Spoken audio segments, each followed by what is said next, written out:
For the last decade, the standard playbook for a tech startup was to raise millions in venture capital, hire a massive team, and worry about profits later. But that model is collapsing under its own weight. A new baseline for success is taking its place. Tiny, efficient teams of 1 to 5 people are quietly generating anywhere from $50,000 to $3 million in annual recurring revenue without a single dollar of outside funding. This chart plots business models based on the capital required to start them against their eventual profit margins. This is where we find a concept called digital real estate, the pairing of a premium newsletter and a single-function software application. The traditional venture-backed startup lands down here in the bottom right. It requires massive upfront capital and often operates on low initial margins while trying to capture a massive horizontal market. Digital real estate lands in the opposite corner. It occupies the optimal zone. Low capital requirements combined with high profit margins. Operating in this top left quadrant means prioritizing high cash flow durability over growth at all costs vanity metrics. Building this portfolio introduces a paradox. To succeed, you need a high-margin software product to sell, and you need a captive, trusting audience to buy it. If you decide to build the software first, you risk spending months coding in complete isolation. When launch day finally arrives, you have zero distribution, which usually means zero sales. Conversely, if you build the audience first, you secure your distribution channel. But that means you have to endure months of uncompensated labor, writing and publishing content before you generate $1 of revenue. The most lucrative operators don't choose between the two. They treat them as a sequential process. You trade your upfront time to build an audience, which eventually becomes a defensible asset that drops your future marketing costs to zero. That upfront time investment is substantial. Data shows it takes the average independent writer between 6.5 to 17 months of consistently publishing niche content before they reach financial self-sufficiency. The outcome of that grind is total ownership of your distribution.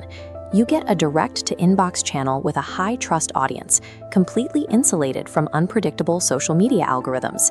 This matters because of customer acquisition cost, or CAC.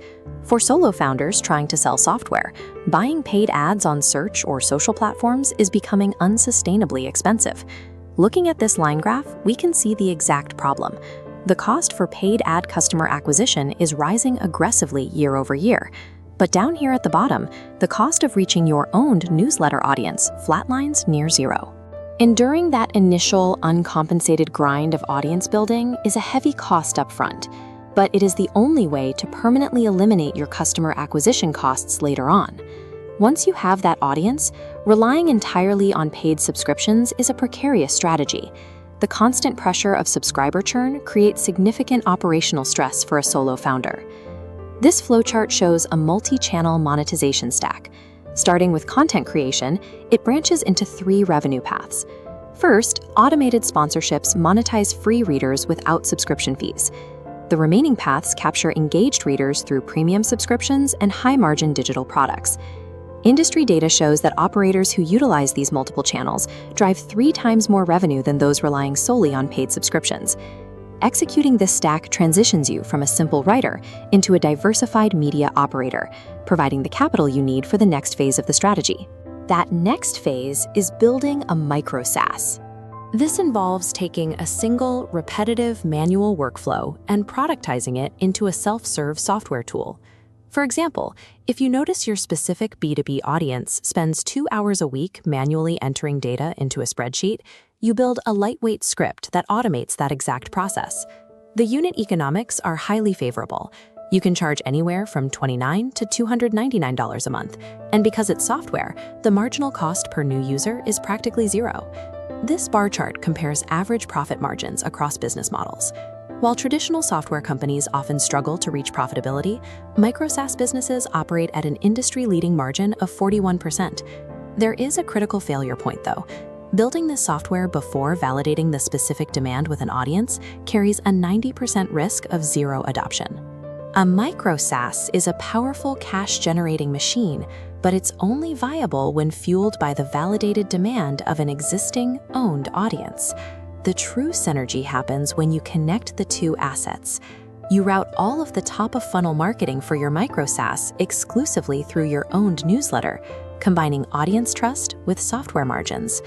This closed-loop system creates highly attractive unit economics. Because your marketing costs are essentially zero, you can easily maintain the coveted 3-to-1 ratio for customer lifetime value to customer acquisition cost. To make this setup attractive to potential buyers, you have to remove yourself from the daily operations. By documenting your processes into strict standard operating procedures, the business can eventually run without you.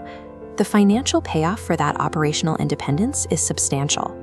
On acquisition marketplaces, combined media and software assets of this caliber qualify for a buyout multiple of 30 to 45 times their monthly net profit. Mastering both media distribution and software product management transforms a solo project into a transferable, high-value corporate asset. To avoid the burnout that kills most solo ventures, the newsletter and the software should never be built at the same time. If you are a bootstrapped coder, stop building tools in a vacuum. Partner with an existing niche newsletter operator, provide the software for their audience, and structure a revenue split. If you are a niche creator, focus entirely on building your audience first. Survey your readers to find their most painful manual workflow, and then use your media revenue to hire a developer to build the exact solution they asked for. This matrix breaks down your profile, starting point, and next action step based on your skill set. For the solo optimizer, the life cycle is mapped out here. Build the audience to crush acquisition costs. Launch the micro SaaS to push margins past 40%. Automate daily operations, and flip the combined asset for a 35x multiple. Successful solo empires are sequenced strategically. You use the cash flow and data from your first asset to directly fund and fuel the success of your second. The internet is full of hype selling the illusion of the effortless, get-rich-quick solo millionaire. That concept is completely divorced from reality. Building the foundational audience requires a grueling, uncompensated early grind. It takes strict discipline, hundreds of hours of writing, willingness to work in obscurity before seeing any financial return. The data shows that this initial friction leads to 41% profit margins and the possibility of a 35x exit multiple. While the passive 4-hour work week is a facade, building a highly profitable, capital-efficient digital empire is entirely achievable for those who architect it with ruthless realism.